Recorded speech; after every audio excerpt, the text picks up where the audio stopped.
जय शंकर. नमस्कार मित्रांनो. तर परत एकदा मी स्वागत करतो तुमच्या सगळ्यांचं आपल्या यूट्यूब चॅनलमध्ये, आपल्या नवीन यूट्यूब व्हिडिओमध्ये. तर आजचा आपला व्हिडिओचा टॉपिक आहे तो म्हणजे स्टॉक मार्केटमध्ये सुरुवात कशी करावी, हा आपला टॉपिक आहे. आता या टॉपिक बद्दल जर का सांगायचं झालं तर जे नवीन लोक आहेत, ज्यांना शेअर मार्केट बद्दल काय फारशी माहिती नाहीये किंवा फक्त वर ऐकून आहेत शेअर मार्केट बद्दल, त्यांना जर काय एंट्री करायची असेल तर कशा पद्धतीने एंट्री करायला पाहिजे, स्टॉक मार्केटमध्ये कशा पद्धतीने यायला पाहिजे त्यांनी, याबद्दल मी थोडंसं या व्हिडिओच्या माध्यमातून मी तुम्हाला मार्गदर्शन करणार आहे. तर सगळ्यात पहिल्यांदा स्टॉक मार्केटमध्ये येण्यासाठी तुमच्याकडं बेसिक जी गोष्ट आहे ती म्हणजे तुमच्याकडं डीमॅट अकाउंट पाहिजे. नंतर मी या व्हिडिओच्या डिस्क्रिप्शन सेक्शनमध्ये मी तुम्हाला डीमॅट अकाउंटची मी लिंक देणार आहे, त्यातून तुम्ही तुमचं डीमॅट अकाउंट ओपन करू शकता. तर हे डीमॅट अकाउंट असणं गरजेचं आहे. डीमॅट अकाउंट असल्याशिवाय तुम्ही स्टॉक मार्केटमध्ये बाईंग सेलिंग हे करू शकत नाहीये. आता सगळ्यात पहिल्यांदा तुम्ही डीमॅट अकाउंट ओपन केलं, त्यानंतर तुम्ही शेअर्स किंवा स्टॉक्स हे तुम्ही, आता शेअर आणि स्टॉकचा पुढं मी तुम्हाला डिफरन्स सांगणार आहे. तुम्ही शेअर्स ऍड करून घेतले, स्टॉक्स तुम्ही ऍड करून घेतले तुमच्या वॉचलिस्टमध्ये. वॉचलिस्टमध्ये स्टॉक ऍड करताना सगळ्यात महत्वाचं म्हणजे निफ्टी फिफ्टी मधले जे 50 जे स्टॉक्स आहेत, ते 50 स्टॉक्स किंवा त्या 50 पैकी जे महत्वाचे तुम्हाला वाटतायत, पहिले एक 10 वाटतायत, पहिले एक 15 वाटतायत, ते स्टॉक्स तुम्ही तुमच्या वॉचलिस्टमध्ये ऍड करून घ्या. आणि वॉचलिस्टमध्ये ऍड केल्यानंतर सगळ्यात पहिल्यांदा 3 महिने, सुरुवातीचे 3 महिने तुम्ही फक्त ऑब्झर्व करा. आता काय ऑब्झर्व करायचंय तुम्हाला? पहिल्या 3 महिन्यामध्ये तुम्हाला काही बाईंग किंवा सेलिंग करायचं नाहीये, बाय सेल करायचंच नाहीये तुम्हाला यामध्ये. तर 3 महिने फक्त तुम्हाला वॉच करायचंय, ऑब्झर्व करायचं. आता काय वॉच करायचंय, काय ऑब्झर्व करायचंय हे व्यवस्थित ऐकून घ्या. तर ज्या कंपन्यांचे शेअर्स तुम्ही वॉचलिस्टमध्ये ऍड केलेत, त्या कंपन्यांचा जो काही चार्ट आहे तो चार्ट ओपन करायचा आहे तुम्हाला, आणि चार्ट मध्ये बघायचंय की त्या स्टॉकची मुवमेंट कशी व्हायला लागली. एक कॅन्डल बनली, पुढची कॅन्डल बनली, तिसरी कॅन्डल बनली, चौथी कॅन्डल बनली. चौथी कॅन्डल बनण्यासाठी जी तिसरी कॅन्डल आहे, तर त्या तिसऱ्या कॅन्डल मधनं असं काय झालं की त्यातनं ती चौथी कॅन्डल तशा प्रकारची फॉर्म झाली. हे बघा, कॅन्डल स्टिक पॅटर्न चेक करा, चार्टचे पॅटर्न चेक करा. आता जवळजवळ कॅन्डल स्टिकचे भरपूर पॅटर्न आहेत, चार्टचे पण भरपूर पॅटर्न आहेत. तर जे बेसिक आहेत त्यातले ते बेसिक ऍटलिस्ट समजून घ्या, आणि त्या पद्धतीनं तुम्ही आयडेंटिफाय करा की चार्ट पॅटर्न कसा बनतोय किंवा कॅन्डल स्टिक पॅटर्न कसे बनायला लागलेत, कसे तयार व्हायला लागलेत, हे तुम्ही ऑब्झर्व करा त्या माध्यमातनं. आणखीन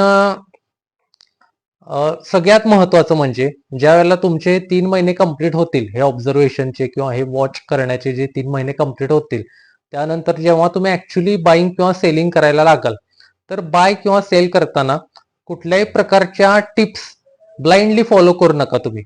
म्हणजे ज्या काही लोक टिप्स देतात, हा शेअर बाय कर, तो शेअर बाय कर, 100 क्वांटिटी घे, 1000 क्वांटिटी घे, 10,000 क्वांटिटी घे. तर भले त्यानं त्याचा अभ्यास करून किंवा त्या स्टॉक बद्दलचा अनालिसिस करून जरी त्यानं तो स्टॉक सजेस्ट केलेला असला, रिकमेंड केला असला, तरी सुद्धा तुम्ही तो स्टॉक परचेस करताना किंवा सेल करताना तुम्हाला काय करायचंय, तुमचा अभ्यास करायचा आहे त्या स्टॉकच्या बाबतीमध्ये. आता त्या स्टॉकच्या बाबतीमध्ये अभ्यास करत असताना तुम्हाला काय करायचंय, बेसिकली तुम्हाला फंडामेंटल अनालिसिस करायचंय त्या स्टॉकचं. आता फंडामेंटल अनालिसिस म्हणजे काय हे आता परत समजून घ्या. फंडामेंटल अनालिसिस, फंडामेंटल ह्याचाच अर्थ काय, मूलभूत. बेसिक गोष्टी ज्या आहेत त्या स्टॉक बद्दलच्या, म्हणजे त्या स्टॉक बद्दलचे जे काय फायनान्शियल डिटेल्स आहेत ते तुम्हाला त्यामध्ये चेक करायचे. आता फायनान्शियल डिटेल्स मध्ये सिंपल पहिली गोष्ट घ्यायची ती म्हणजे त्या कंपनीचे सेल्स जे आहेत, ते सेल्स हे वाढायला लागलेत का, प्रत्येक वर्षी सेल्स वाढत आहेत का, इन्क्रीजिंग ट्रेंड मध्ये आहेत का त्या कंपनीचे सेल्स, हे बघायचंय तुम्हाला.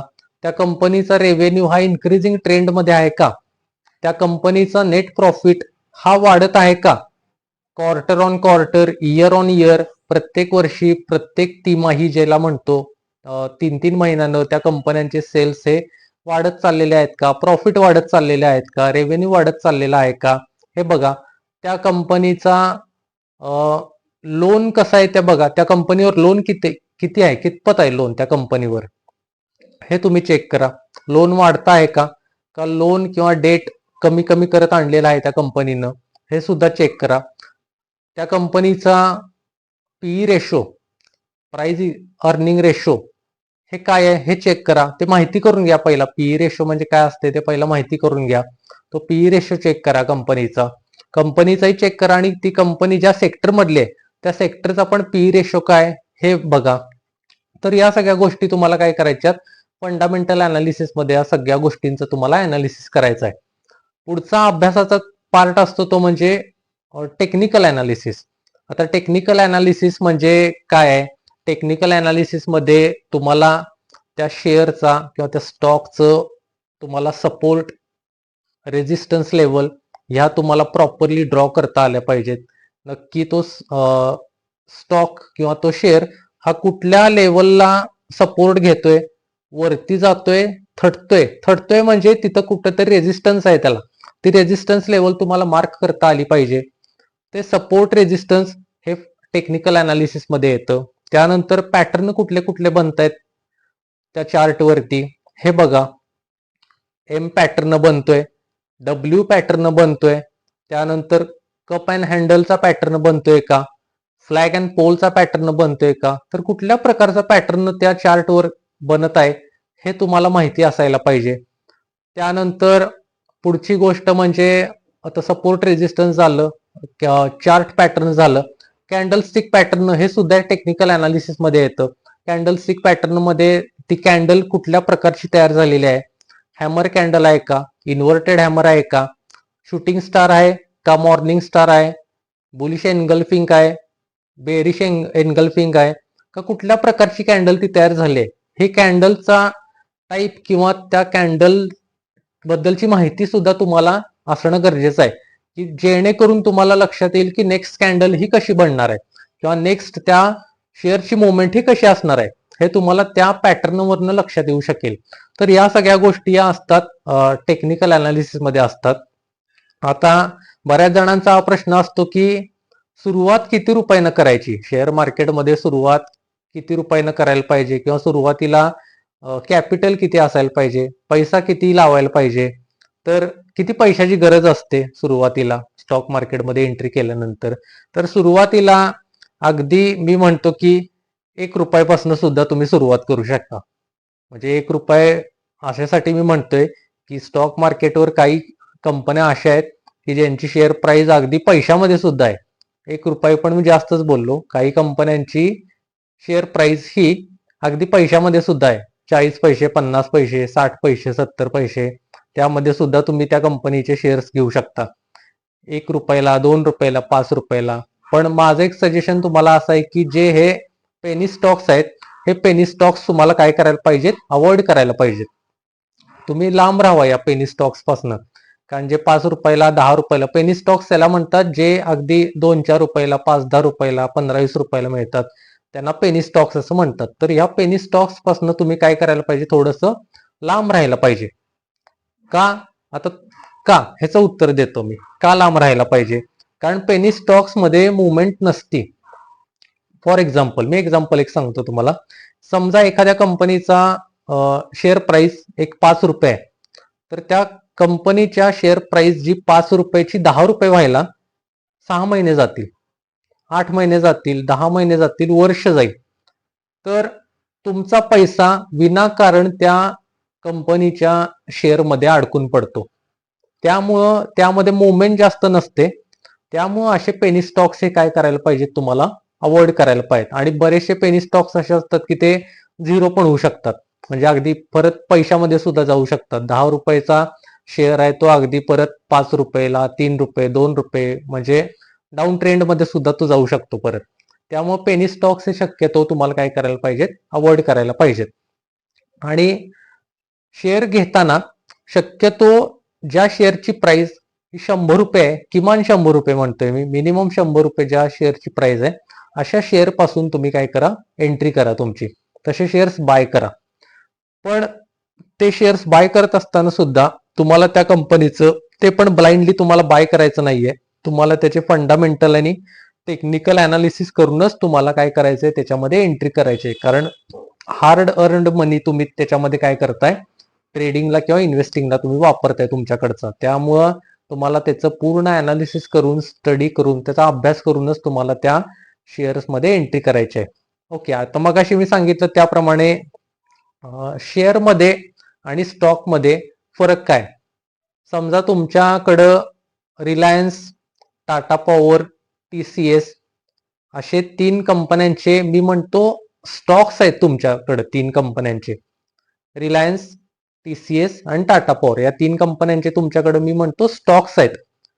आता शेअर म्हणजे काय, तर तुम्ही असं म्हणू शकता की रिलायन्सचे माझ्याकडे 100 शेअर्स आहेत, टाटा पॉवरचे माझ्याकडे 150 शेअर्स आहेत, TCSचे माझ्याकडे 200 शेअर्स आहेत. त्या 200ला किंवा 150ला किंवा 100च्या पुढे तुम्ही शेअर्स हा शब्द वापरणार.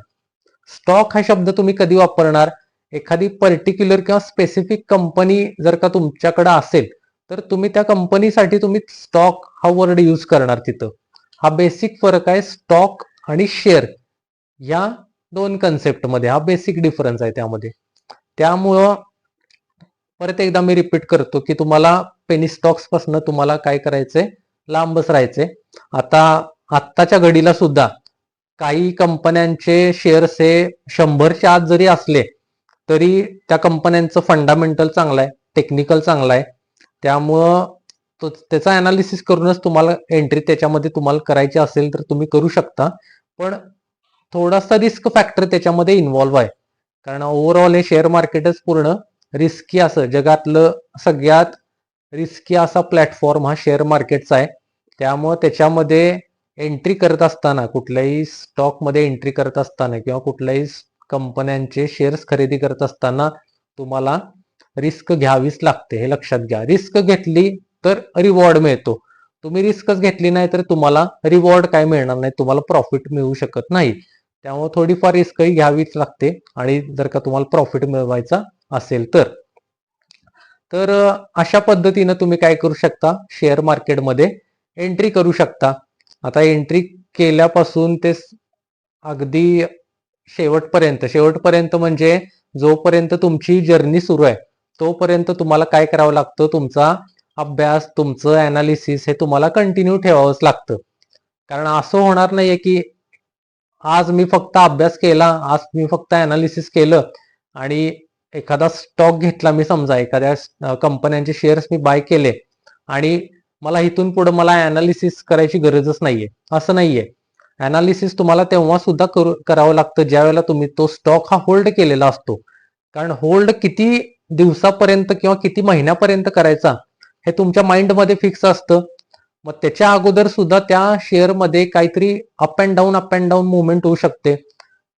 काहीतरी बाहेर न्यूज येऊ शकतात, ज्या न्यूजमुळे शेअर मार्केटला धक्का बसू शकतो. त्यामुळं एक्झिट सुद्धा तुम्हाला त्या पॉइंटला तुम्हाला एक्झिट करावी लागते. एक्झिट मग डिपेंड करतं की तुम्हाला हाफ क्वांटिटीने एक्झिट करायचे का 100% एक्झिट तुम्हाला करायचे. त्यामुळे अनालिसिस हे तुमचं लॉंग लास्टिंग फेज आहे, ही तुमची शेवटपर्यंत राहणारी अशी फेज आहे अनालिसिस करणं किंवा स्टडी करणं. तर अशा पद्धतीनं ही शेअर मार्केटची जर्नी तुम्ही सुरू करू शकता. शेअर मार्केटमध्ये एंट्री तुम्ही अशा पद्धतीनं करू शकता. तर व्हिडिओ कसा वाटला हे मला कमेंट सेक्शनमध्ये नक्की कळवा आणि आपल्या चॅनलवर भरभरून लाईक करा, शेअर करा आणि सबस्क्राईब करा. Thank you so much.